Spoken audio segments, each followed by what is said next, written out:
afternoon. Thank you very much for joining us on a KTN NewsDesk on this 14th day of April 2016. My name is Akisa Wandera. Now, hundreds of passengers from Garissa to Nairobi were left stranded for the better part of Wednesday when the National Transport and Safety Authority, NTSA, conducted an impromptu crackdown along Garissa-Nairobi Highway. Davis Muli has that report. Several trucks and buses were nabbed without the required stickers and other documents, while some public service vehicles were found to have tampered with their speed governors. This comes after the National Transport and Safety Authority carried out a random crackdown along the Garissa-Nairobi Highway in efforts to weed out truck drivers who do not adhere to traffic regulations.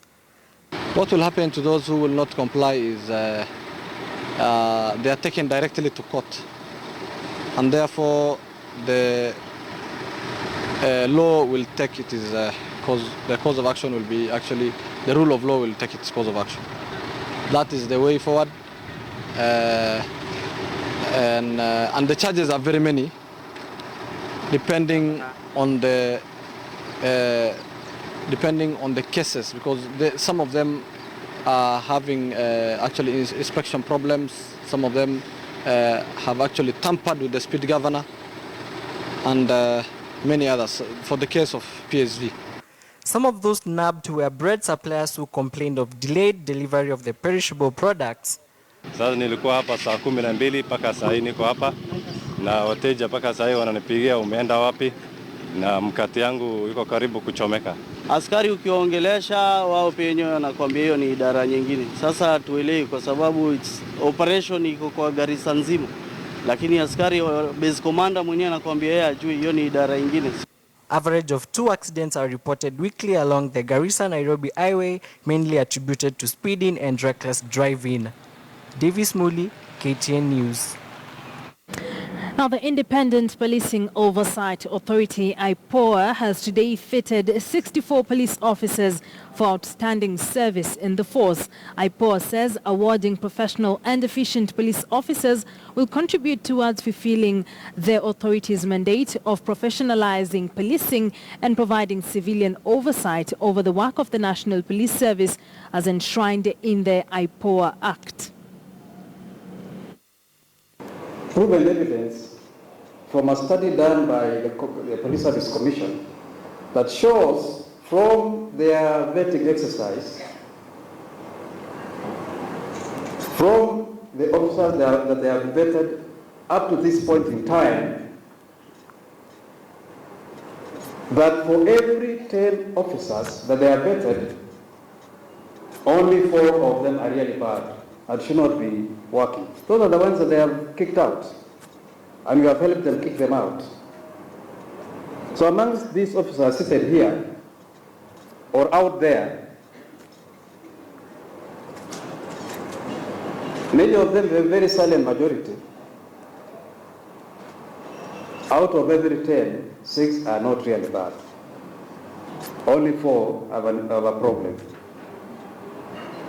And those are the 4 that we are determined to get rid out of our midst. Few are being honored today that so much of what so many of you are doing is extraordinary and does deserve much credit and honor. I want to say thank you to IPOA for hosting this important event. Together we celebrate Kenya's police service, all of the officers who live every single day up to the mission to provide professional and people-centered service through community partnership to uphold the rule of law for a safe and secure society. An effective police force committed to integrity and respect for the citizens it protects is the backbone of a safe and secure society. We all depend on police officers to keep our neighborhoods safe, to investigate crimes, to resolve disputes. And sometimes, of course, we rely on them for a lot more than that. Last year at this event, we honored police officers for going above and beyond the call of duty. Some taught in primary school, communities where there were no teachers. Others rescued young girls from forced marriages and delivered them to safety and shelter. And acts like these represent the essence of public service. And I'm looking forward to more police officers being honored for their exceptional efforts today. We all know in today's world the threat of terrorism. There have been thousands of victims in recent years. Deadly terrorist attacks in Garissa and Nairobi, in Brussels and Paris, in Ankara and Lahore. And in this time, it is even more important than ever that we honor those who risk their lives every single day in service to their country, in protecting the citizens. At times like this, when acts of terror and insecurity have remained high on the security radar globally, Kenyans should stand firm and yearn for quality policing services.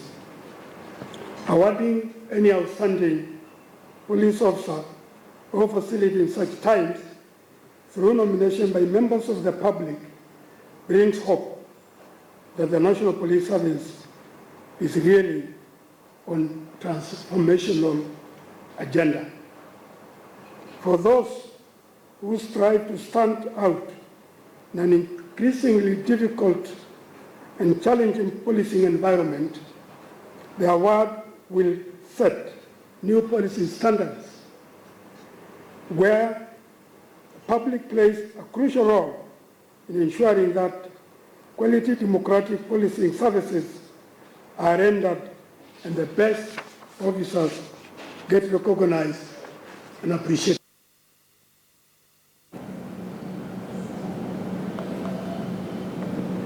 Moving on, the Committee on the Implementation of the Constitution, CIOC, is meeting with the Cabinet Secretary for Devolution and Special Programs, Mwangi Kiunjuri, and members of the Intergovernmental Technical Relations Committee to discuss the takeover of the residual functions of the defunct Transitional Authority.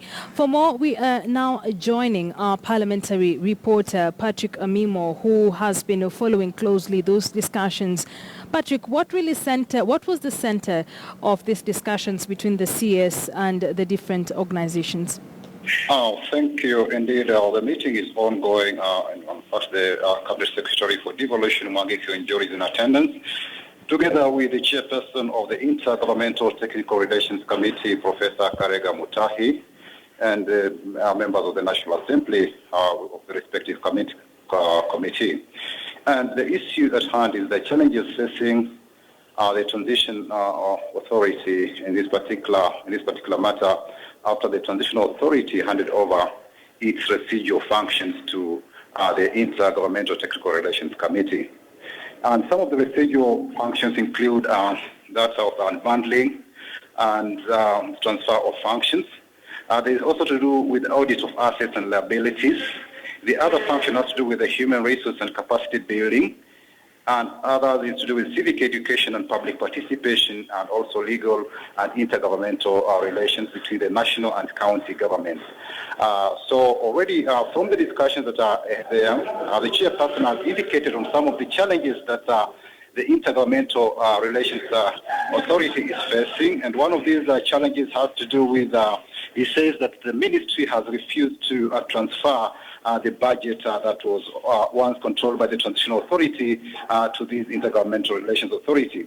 Remember, the Transitional Authority had a budget of 687 million shillings, whereas the Intergovernmental Technical Relations Committee had a budget of 300 million shillings. So the chairperson of that committee says that the ministry has refused to transfer these entire budget to his committee to ensure smooth operations of his core mandate as it took the residual functions.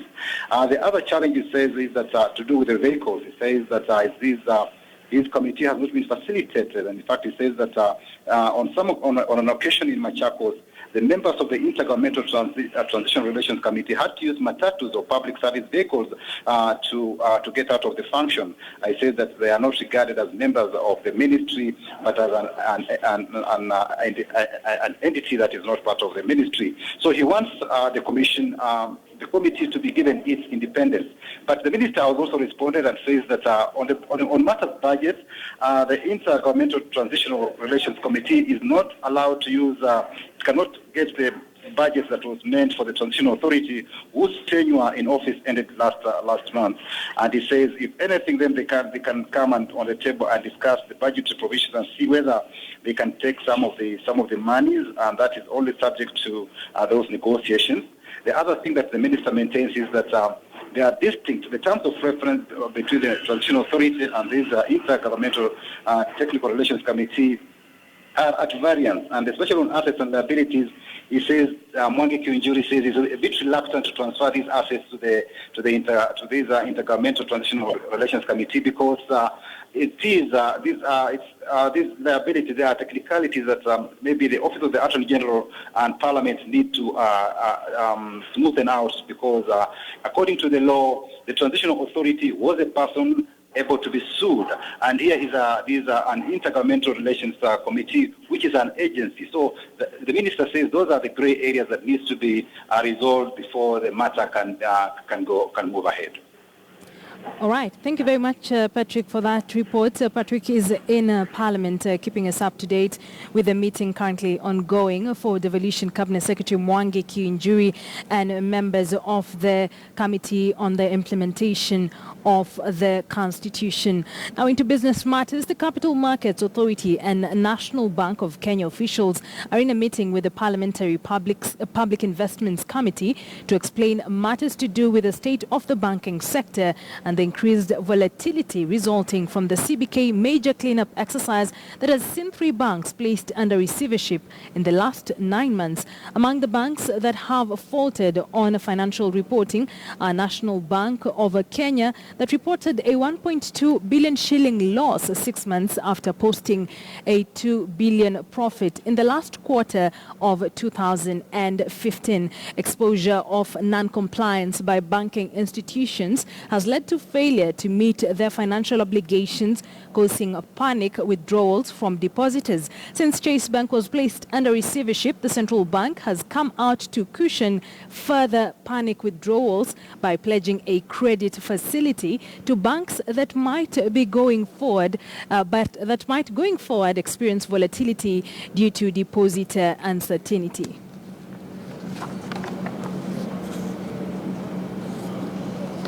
And joining us now to just put the issue of the banking sector and the latest developments into perspective is our business anchor, Joy Doreen Bira, who is now joining me in studio as the Capital Markets and the National Bank of Kenya officials are meeting the Public Investments Committee. What should Kenyans expect from this particular meeting? Well, I think right now what the Public Investment Committee is looking forward to hearing from CMA, which is the regulator for most of these financial institutions we have in the country. Well, there is CBK, and then there is the one that monitors whether or not they actually fit the bill to even participate in what exactly they're transacting in at the moment, and that happens to be the Capital Markets Authority. So they're meant to answer questions on how exactly they let Chase Bank, get to that point where it is. Remember, Chase Bank also issued a bond, and that bond was cancelled by CMA as well, and the NSC. That was 2 days ago. And so they're meant to answer questions regarding that, but also, again, what exactly they're doing, what role they are playing to ensure that banking institutions, meet their financial obligations and also comply to the legal framework in which they're meant to practice in the country today. So, a lot of questions have come up the past few days as to why CBK is now saying they're going to cushion these banks against further panic withdrawals. So, usually the CBK or the Central Bank of Kenya is the lender of last resort. So when a bank cannot access money from wherever, they can go to the CBK, get the money from there and see whether or not they're going to be able to sort out their issues to do with liquidity ratio. Now, even as we talk about getting answers or solutions to the particular problem that is facing the banking sector, there is the issue to do with the auditors who frequently audit these banks, but at the end of the day, we see that there has been a lot of integrity issues.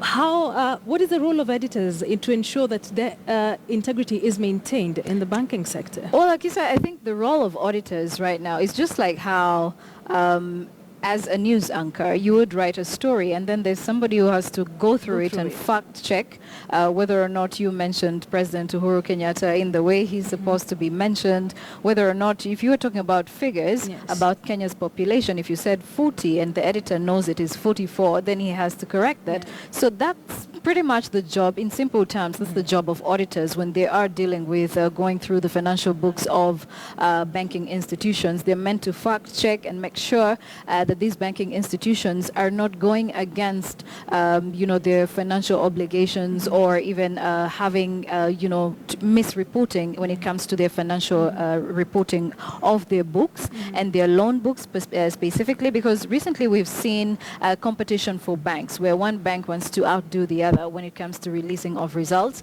and that could have caused a bit of misreporting for most banking institutions. But the question is, if the auditing firms knew about it, or the specific auditing firms for these banking institutions knew about it, what did they do about it? Or did they just play along with what these banking institutions were doing? Because usually before you publish results, they are sent first to CBK. CBK approves them or even goes through them, scrutinizes whether or not they are factual, and from there they are sent to the Nairobi Securities Exchange. Before the Nairobi Securities Exchange goes through them, they have to be fact-checked. And then after that, that's when they are sent to media houses for publishing either the following day. So when a banking institution sends different results to the NSC and different results to the media for publishing the next day, there are questions that are going to be raised as to whether or not the audit companies or audit firms knew about these two different sets of results. But we're seeing a lot of banks come out to assure Kenyans that this is a problem that is only affecting a few banks, but still there is panic withdrawals cutting across all the banks. Is the kind of assurance we're getting from banks enough to assure Kenyans of their financial confidence? At this point in time, financial confidence, I guess, is going to depend on which bank you are dealing with, because also a lot of questions have been raised about which bank is next, where now do we move our money to? Do I put it under the mattress? We have rumors of more are coming. Exactly. And also, do I put my money under the mattress?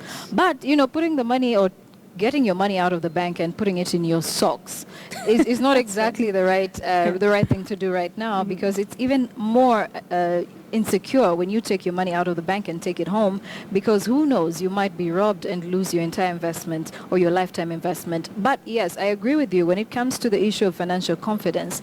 Now it's going to be up to the banking institutions to ensure that they actually instill that confidence in the depositors, because without this trust from the depositors, then banks are out of business. And that is exactly what Jeremy Owori, the Chief Executive Officer and Managing Director for Barclays Bank of Kenya, said. Thank you very much, Doreen, for that. Doreen Bira there, giving us a perspective, really helping us understand the latest developments we have right now in the banking sector. But for now, let us take a short break. Don't go too far. We still have a lot lined up for you on the KTN NewsDesk.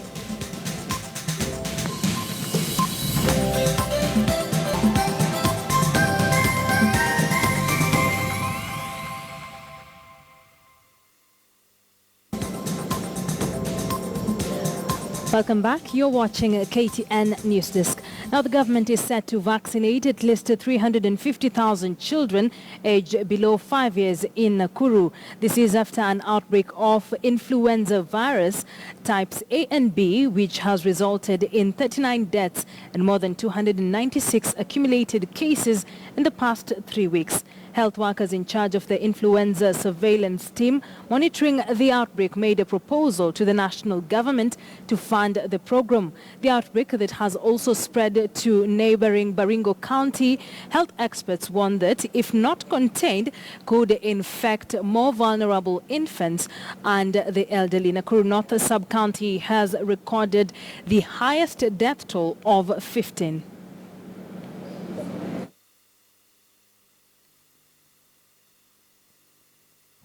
In liaison with the national government, we are exploring on the possibility of conducting a vaccination drive for children between 6 months to 5 years and all the healthcare providers.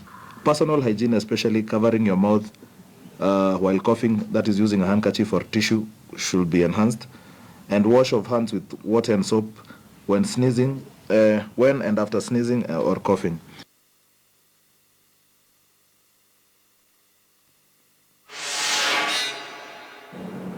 All right, let's now get into sports. Defending champions Barcelona were bundled out of the Champions League by Spanish rivals Atletico Madrid after going down 2-0 at the Vicente Calderón and a 3-2 on aggregate. In another match, Bayern Munich secured a 2-all draw against Benfica to qualify to the semi-finals with a 3-2 aggregate win. Now, the Capital Markets Authority, we will be getting into that on KTN News, just to take a look at the meeting going on right now of the Capital Markets Authority and the National Bank officials and the Public Investments Committee after we get back from a break. But that is all we had lined up for you on KTN Home. Many thanks for joining us. To continue with this discussion and more stories making headlines throughout the country and beyond, join us on KTN News. My name is Akisa Wandera. Have a lovely afternoon and keep it KTN News.